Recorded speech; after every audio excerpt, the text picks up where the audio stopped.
क्या आप मंदिर जाते हैं? मंदिर में प्रवेश करने से लेकर मंदिर से जब आप बाहर आते हैं तो आपके शरीर में मंदिर की एनर्जीज किस प्रकार ट्रैवल करती है, यह आप लोगों को जानना चाहिए। आज इस वीडियो के दौरान मैं आपको एक कंप्लीट प्रोसेस समझाऊंगा कि जब आप मंदिर में प्रवेश करते हैं और मंदिर से बाहर आते हैं तब तक आपको किस प्रकार से आपके शरीर को हैंडल करना है ताकि आपकी एनर्जीज और मंदिर की एनर्जीज एक हो सके। और जिस दिन ये एक हो गई, आप अलग पर्सपेक्टिव से चीजों को देखने लगेंगे। आपके दिमाग में काफी सारे सवाल रहते होंगे, जैसे कि लोग मंदिर से आने के बाद बाहर थोड़ी देर के लिए क्यों बैठते हैं, लोग मंदिर की सबसे पहली सीढ़ी को क्यों छूते हैं, लोग प्रदक्षिणा क्यों करते हैं, लोग मंदिर की ध्वज को क्यों प्रणाम करते हैं। ऐसे काफी सारे सवालों के जवाब इस वीडियो के अंदर मैं आपको विस्तार से वास्तुशास्त्र, साइंटिफिक और बाकी ऐसी बहुत सारी चीजों से समझाने वाला हूं, डायग्राम के साथ बताने वाला हूं और एक कंप्लीट प्रोसेस बताऊंगा कि आप कैसे अपनी एनर्जीज को मंदिर की एनर्जीज के साथ यूनाइट कर सकते हो। आपकी लाइफ में काफी बड़ा पर्सपेक्टिवली चेंज आने वाला है। शुरू कर दें ये वीडियो। ओम नमः शिवाय।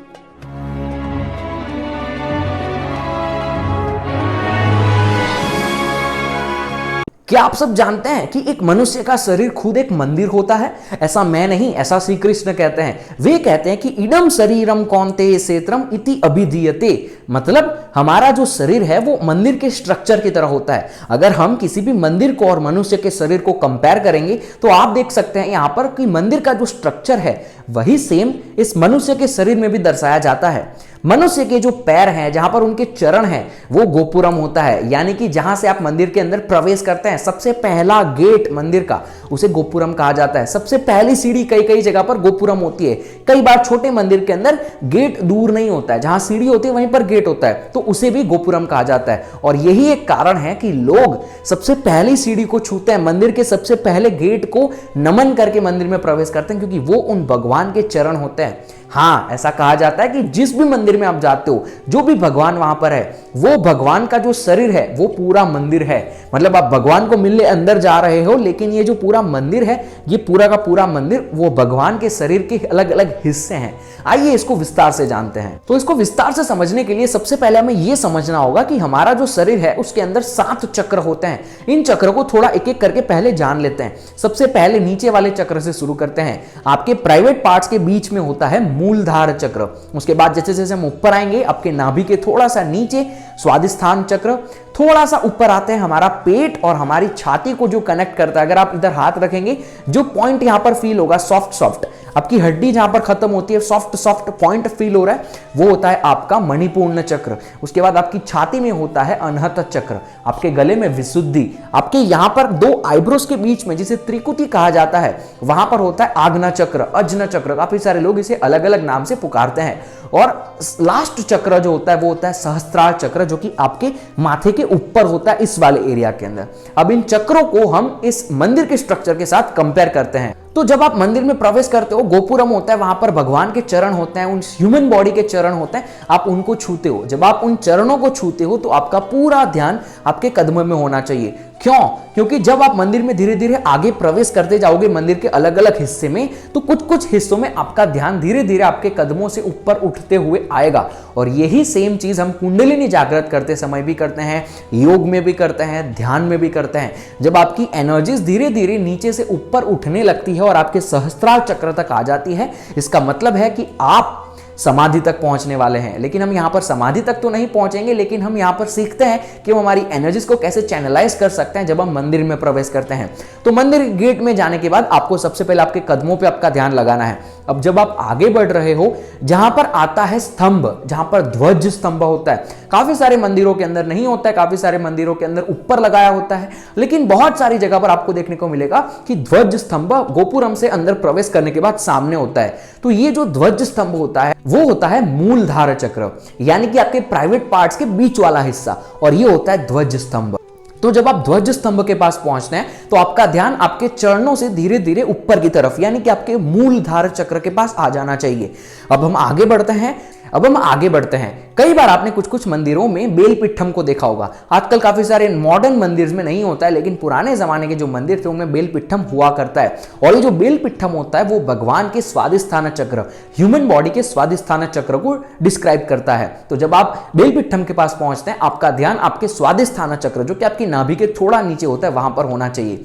अब हम और आगे बढ़ते हैं, जहां पर नंदी जी को रखा होता है। ये जो नंदी जी होते हैं ये होता है मणिपूर्ण चक्र। तो जब आप नंदी जी के पास जाते हैं, नंदी जी को नमन करते हैं, तो आपका ध्यान आपके मणिपूर्ण चक्र के पास होना चाहिए। अब इसको कैसे पता लगा सकते हैं कि मणिपूर्ण चक्र कहां है? तो आपको हाथ यहां से टच करते हुए आना है।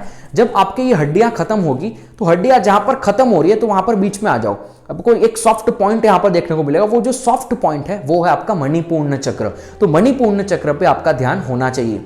हम आगे बढ़ते हैं, जहां पर महामंडपम होता है। हमने देखा होगा काफी सारे इस्कॉन के मंदिर में और काफी सारे ऐसे मंदिर हैं जो कि बालाजी के मंदिर हैं या फिर काफी सारे महादेव के मंदिर को आपने देखा होगा। वहां पर एक महामंडपम होता है जहां पर लोग बैठकर भजन कीर्तन करते हैं, लोग पीछे पोल लगे होते हैं उस पर सहारा लेकर ध्यान कर रहे होते हैं, आपने कई बार देखा होगा। तो वो होता है महामंडपम, और वो होता है अनहत चक्र जो कि छाती होती है, आपके दिल में होता है।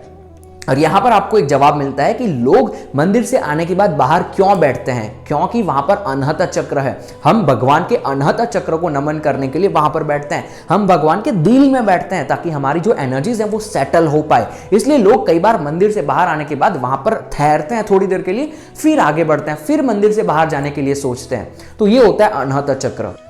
अब हम बात करते हैं अंतराल चक्र की। अंतराल चक्र यानी कि जो मेन भगवान जहां पर रखे हैं, जिसको गर्भगृह कहा जाता है, और जो महामंडपम है उसको बीच में कनेक्ट करने वाला जो पोर्शन होता है, जैसे कि हमारा ये फेस और हमारा ये शरीर, उसको कनेक्ट करने के लिए क्या होता है? विशुद्धि चक्र, हमारा गला।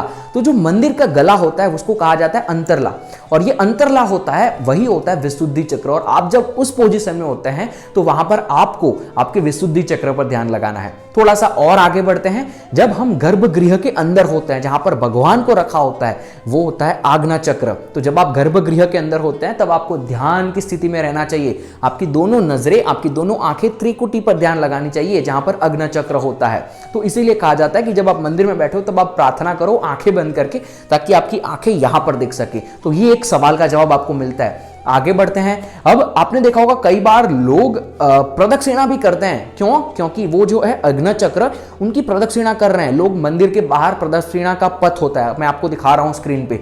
तो ये जो प्रदक्षिणा पथ होता है वहां पर लोग प्रदक्षिणा इसीलिए करते हैं क्योंकि वो अग्नि चक्र की प्रदक्षिणा कर रहे हैं, ताकि अग्नि चक्र की एनर्जीज उनको फील हो सके। उसके बाद बात करता हूं सहस्त्रार चक्र की। तो ये जो सहस्त्रार चक्र होता है उसको कहा जाता है विमना, यानी कि मंदिर जो होता है जहां पर गर्भगृह होता है उसके ऊपर आपने देखा होगा गोल पूरा एक सिलिंड्रिकल, कोन, स्क्वायर, रेक्टेंगल, अलग अलग शेप में आपने देखा होगा ना पैटर्न्स बनी होती है, वहां पर ध्वज ऊपर होता है। तो वो होता है विमना, और ये विमना होता है सहस्त्रार चक्र। तो जब आप मंदिर से बाहर निकलते हैं तो आपको विमना को देखकर नमन करना चाहिए और तब आपको आपके सहस्त्रार चक्र पर ध्यान लगाना चाहिए। जब आप इस प्रकार से मंदिर में विजिट करते हैं तो आपकी जो एनर्जी सिस्टम है वो भी उसी प्रकार से चैनलाइज होती जाती है, और ये आपके शरीर में काफी बदलाव लेकर आ सकते हैं। आपको अलग पर्सपेक्टिव दे सकते हैं, आपको चीजें अलग नजरिए से देखना शुरू हो जाएगी धीरे धीरे। तो इस प्रकार से आपको मंदिर में प्रवेश करना चाहिए, और इसीलिए हम मंदिर के बाहर बैठते हैं, मंदिर की सबसे पहली सीढ़ी को छूते हैं, मंदिर की प्रदक्षिणा करते हैं। आई होप आपको आपके काफी सारे सवालों के जवाब इस वीडियो के अंदर मिल गए होंगे। ऐसी और वीडियोस देखने के लिए चैनल को सब्सक्राइब कर लीजिए, इस वीडियो को लाइक कीजिए, और अगर आपको इस वीडियो से कोई भी ज्ञान मिला है, कुछ भी नया सीखने को मिला है, तो कृपया इस वीडियो के नीचे कमेंट करें। फिलहाल की वीडियो के लिए इतना ही। ओम नमः शिवाय।